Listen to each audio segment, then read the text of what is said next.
The term boondoggle, which refers to a lavish and futile project, has its roots in the Boy Scouts' practice of boondoggling, involving the creation of vibrant plastic and leather items.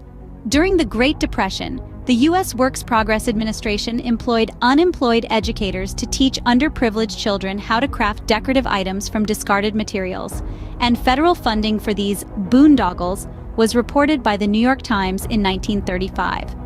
The term took on a political dimension when Republicans, dissatisfied with President Franklin D. Roosevelt's New Deal, used it to criticize wasteful spending on public make-work projects.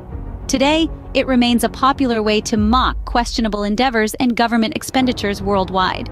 Following a 2011 earthquake with devastating waves in Koizumi, Japan, officials proposed constructing seawalls and breakers to protect vulnerable areas. Critics questioned their effectiveness and the potential for a false sense of security. Despite 7.5 billion euros in expenses, the project struggled to attract visitors. Costs quadrupled before completion in 2005, and ongoing maintenance issues persisted, with poor construction and other problems cited. The Saudi government spent $13 billion subsidizing farm crops, but water scarcity made the endeavor unsustainable. Transitioning to cattle farming raised concerns of further issues.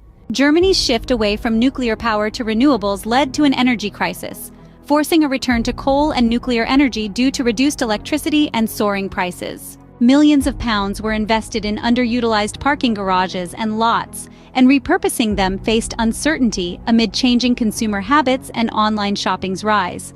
The $20 billion Mayan train project aims to promote indigenous culture, but environmental concerns and potential marginalization of indigenous communities have sparked opposition.